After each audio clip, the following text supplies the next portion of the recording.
जय गुरुदेव। मैं क्या हूँ? पंडित श्री राम शर्मा आचार्य। दूसरा अध्याय। नायमात्मा प्रवचनेन लभ्यो न मेधया न बहुना श्रुतेन। कठोपनिषद। शास्त्र कहता है कि यह आत्मा प्रवचन, बुद्धि या बहुत सुनने से प्राप्त नहीं होती। प्रथम अध्याय को समझ लेने के बाद आपको इच्छा हुई होगी कि उस आत्मा का दर्शन करना चाहिए,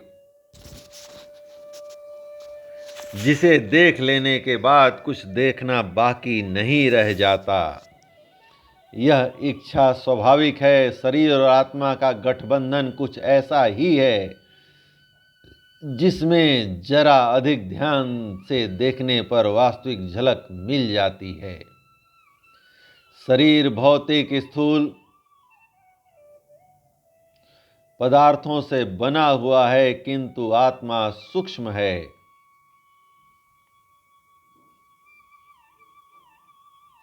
पानी में तेल डालने पर वह ऊपर ही उठ आता है। लकड़ी के टुकड़े को तालाब में कितना ही नीचे पटको, वह ऊपर को ही आने का प्रयत्न करेगा, क्योंकि तेल और लकड़ी के परमाणु पानी की अपेक्षा अधिक सूक्ष्म हैं।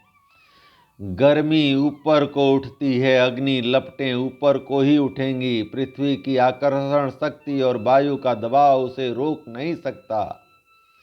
आत्मा शरीर की अपेक्षा सूक्ष्म है, इसलिए वह इसमें बंधी हुई होते हुए भी इसमें पूरी तरह घुल मिल जाने की अपेक्षा ऊपर उठने की कोशिश करती रहती है।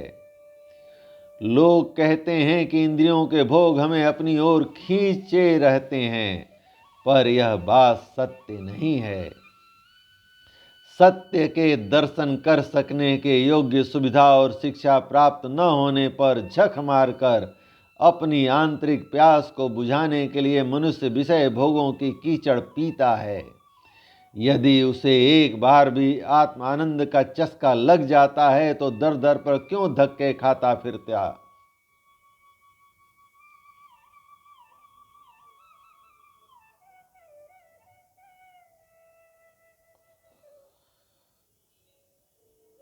हम जानते हैं कि इन पंक्तियों को पढ़ते समय आपका चित्त वैसी ही उत्सुकता और प्रसन्नता का अनुभव कर रहा है, जैसे बहुत दिनों से बिछड़ा हुआ परदेसी अपने घर कुटुंब के समाचार सुनने के लिए आतुर होता है।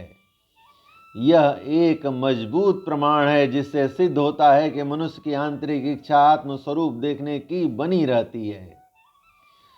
शरीर में रहता हुआ भी वह उसमें घुल मिल नहीं सकता, वरन उचक उचक कर अपनी खोई हुई किसी चीज की तलाश करता है। बस वह स्थान जहां भटकता है यही है। उसे यह याद नहीं आता कि मैं क्या चीज ढूंढ रहा हूं। मेरा कुछ खो गया है, इसका अनुभव करता है। खोई हुई वस्तु के अभाव में दुख पाता है, किंतु माया जाल के पर्दे से छिपी हुई चीज को नहीं जान पाता। चित्त बड़ा चंचल है, घड़ी भर भी एक जगह नहीं ठहरता। इसकी सब लोग शिकायत करते हैं, परंतु कारण नहीं जानते कि मन इतना चंचल क्यों हो रहा है। क्या वह अपनी खोई हुई वस्तु के लिए हाहाकार मचा रहा है? कस्तूरी मृग कोई अद्भुत गंध पाता है और उसके पास पहुंचने के लिए दिन रात चारों ओर दौड़ता रहता है। क्षण भर भी उसे विश्राम नहीं मिलता। यही हाल मन का है। यदि वह समझ जाए कि कस्तूरी मेरी नाभि में रखी हुई है, तो वह कितना आनंद प्राप्त कर सके और सारी चंचलता भूल जाए। आत्मदर्शन का मतलब अपनी सत्ता, शक्ति और साधनों का ठीक ठीक स्वरूप अपने मानस पटल पर इतनी गहराई के साथ अंकित कर लेना है कि वह दिन भर जीवन में कभी भी भुलाया न जा सके। तोता रटत विद्या में आप बहुत प्रवीण हो सकते हो। इस पुस्तक में जितना कुछ लिखा है उससे 10 गुना ज्ञान आप सुना सकते हो। बड़े बड़े तर्क उपस्थित कर सकते हो, शास्त्रीय बारीकियां निकाल सकते हो, परंतु ये बातें आत्म मंदिर के फाटक तक ही जाती हैं। इससे आगे उनकी गति नहीं है। रट्टू तोता पंडित नहीं बन सकता। शास्त्र ने स्पष्ट कह दिया है कि यह आत्मा उपदेश, बुद्धि या बहुत सुनने से प्राप्त नहीं हो सकती। अब तक आप इतना सुन चुके हो जितना अधिक भेद के कारण आप लोगों को भ्रम में डाल देता है।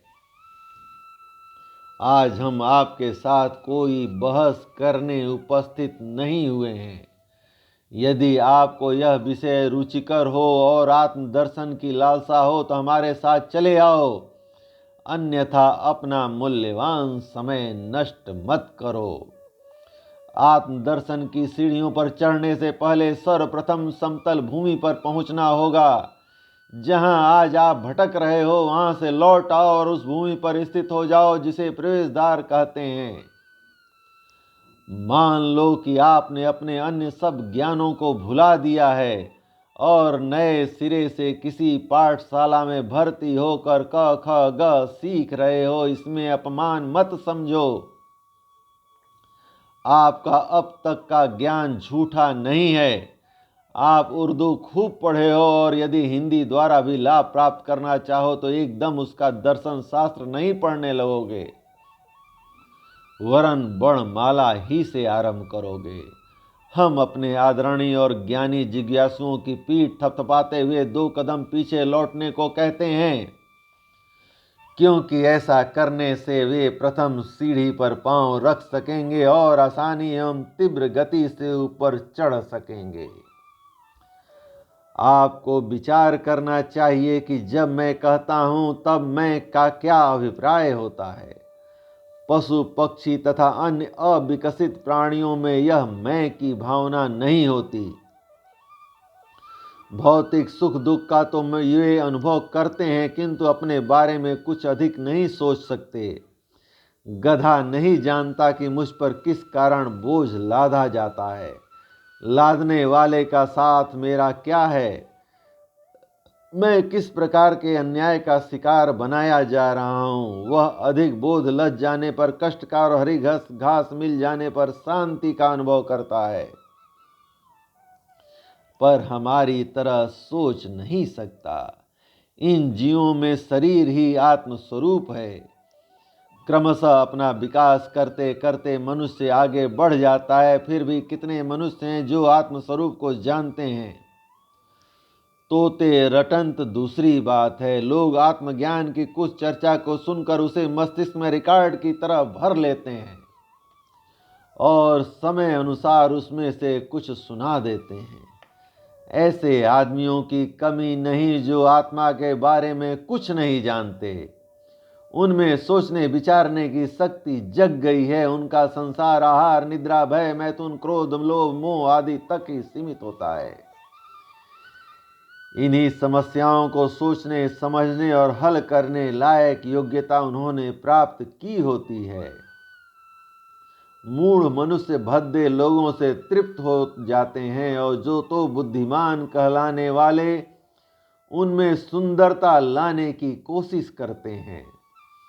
मजदूर को बैलगाड़ी में बैठकर जाना सौभाग्य प्रतीत होता है तो धनवान मोटर में बैठकर अपनी बुद्धिमानी पर प्रसन्न होता है। बात एक ही है। बुद्धि का जो विकास हुआ है वह भोग सामग्री को उन्नत और आकर्षक बनाने में हुआ है। समाज के अधिकांश सभ्य नागरिकों के लिए वास्तव में शरीर ही आत्मा स्वरूप है। धार्मिक रूढ़ियों का पालन मन संतोष के लिए वे करते रहते हैं, पर उससे आत्मज्ञान का कोई संबंध नहीं। लड़की के विवाह में दहेज देना पुण्य कर्म समझा जाता है, पर ऐसे पुण्य कर्मों से ही कौन मनुष्य अपने उद्देश्य तक पहुंच सका है। यज्ञ तप ज्ञान सांसारिक धर्म में लोक जीवन और समाज व्यवस्था के लिए इन्हें करते रहना धर्म है, पर इससे आत्मा की प्राप्ति नहीं हो सकती। आत्मा इतनी सूक्ष्म है कि रुपया पैसा पूजा पत्री दान मान आदि बाहरी वस्तुएं उस तक नहीं पहुंच सकती। फिर इनके द्वारा उसकी प्राप्ति कैसे हो सकती है। आत्मा के पास तक पहुंचने के साधन जो हमारे पास मौजूद हैं वह चित्त अंतःकरण मन बुद्धि आदि ही हैं। आत्मदर्शन की साधना इन्हीं के द्वारा हो सकती है। शरीर में सर्वत्र आत्मा व्याप्त है, कोई विशेष स्थान के लिए नियुक्त नहीं है जिस पर किसी साधन विशेष का उपयोग किया जाए। जिस प्रकार आत्मा की आराधना करने में मन, बुद्धि आदि ही समर्थ हो सकते हैं, उसी प्रकार उनके स्थान और स्वरूप का दर्शन मानस लोक में प्रवेश करने से हो सकता है। मानसिक लोक भी स्थूल लोक की तरह ही है, उसमें इसी बाहरी दुनिया की ही अधिकांश छाया है। अभी हम कलकत्ते का विचार कर रहे हैं, अभी हिमालय पहाड़ की सैर करने लगते हैं। अभी जिनका विचार किया था वह स्थूल कलकत्ता और हिमालय नहीं थे, वरन मानस लोक में स्थित उनकी छाया थी। यह छाया असत्य नहीं होती। पदार्थों का सच्चा अस्तित्व हुए बिना कोई कल्पना नहीं हो सकती। इस मानस लोक को भ्रम नहीं समझना चाहिए। यही वह सूक्ष्म चेतना है जिसकी सहायता से दुनिया के सारे काम चल रहे हैं। एक दुकानदार जिस प्रदेश से माल खरीदने जाता है, वह पहले उस प्रदेश की यात्रा मानस लोक में करता है और मार्ग में कठिनाइयों को देख लेता है। तदनुसार उन्हें दूर करने का प्रबंध करता है। उच्च आध्यात्मिक चेतनाएं मानस लोक से आती हैं। किसी के मन में क्या भाव उपज रहे हैं, कौन हमारे प्रति क्या सोचता है, कौन संबंधी कैसी दशा में है, आदि बातों को मानस लोक में प्रवेश करके हम 80% ठीक ठीक जान लेते हैं। यह तो साधारण लोगों के काम काज की मोटी मोटी बातें हुई। लोग भविष्य को जान लेते हैं, भूतकाल का हाल बताते हैं, परोक्ष ज्ञान रखते हैं। सब ईश्वरीय चेतनाएं मानस लोक से आती हैं। उन्हें ग्रहण करके जीव द्वारा प्रकट कर दिया जाता है। यदि यह मानसिक इंद्रियां न हुई होती तो मनुष्य बिल्कुल वैसा ही चलता फिरता पुतला हुआ होता जैसे यांत्रिक मनुष्य विज्ञान की सहायता से यूरोप और अमेरिका में बनाए गए हैं। 10 सेर मिट्टी और 20 सेर पानी के बने हुए इस पुतले की आत्मा और सूक्ष्म जगत से संबंध जोड़ने वाली चेतना यह मानस लोक ही समझनी चाहिए। अब हमारा प्रयत्न होगा कि आप मानसिक लोक में प्रवेश कर चलो और वहां बुद्धि के दिव्य चक्षुओं द्वारा आत्मा का दर्शन और अनुभव करो। यही एक मार्ग दुनिया के संपूर्ण साधकों का है। तत्व दर्शन मानस लोक में प्रवेश करके बुद्धि की सहायता द्वारा ही होता है। इसके अतिरिक्त आज तक किसी ने कोई और मार्ग अभी तक नहीं ढूंढ पाया है। प्रत्याहार, धारणा, ध्यान और समाधि ही योग की उच्च सीढ़ियां हैं। आध्यात्मिक साधक योगी यम, नियम, आसन, प्राणायाम अनेक प्रकार की क्रियाएं करते हैं। हठ योगी नेति, धोती, बस्ती, ब्रजोली आदि करते हैं। अन्य मतावलंबियों की साधनाएं अन्य प्रकार की हैं। ये सब शारीरिक कठिनाइयों को दूर करने के लिए हैं। शरीर को स्वस्थ रखना इसलिए जरूरी समझा जाता है कि मानसिक अभ्यासों में गड़बड़ी न हो। हम अपने साधकों को स्वस्थ शरीर रखने का उपदेश करते हैं। आज की परिस्थिति में उन उग्र शारीरिक व्यायामों की नकल करने में हमें कोई विशेष लाभ प्रतीत नहीं होता। धुएं से भरे हुए शहरी वायुमंडल में रहने वाले व्यक्ति को उग्र प्राणायाम करने की शिक्षा देना उसके साथ अन्याय करना है।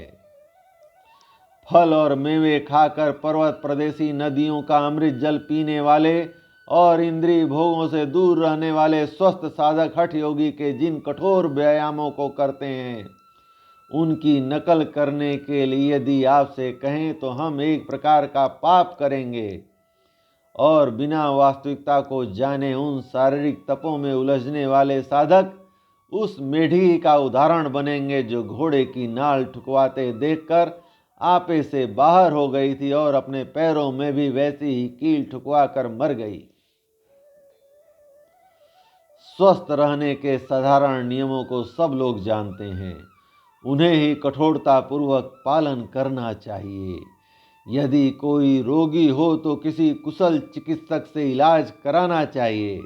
इस संबंध में एक स्वतंत्र पुस्तक अलग से प्रकाशित की जाएगी, पर इस साधन के लिए किसी ऐसी शारीरिक योग्यता की आवश्यकता नहीं है जिसका साधन चिरकाल में पूरा हो सकता हो। स्वस्थ रहो, प्रसन्न रहो, बस इतना ही काफी है। आज के लिए बस इतना ही। धन्यवाद। जय गुरुदेव।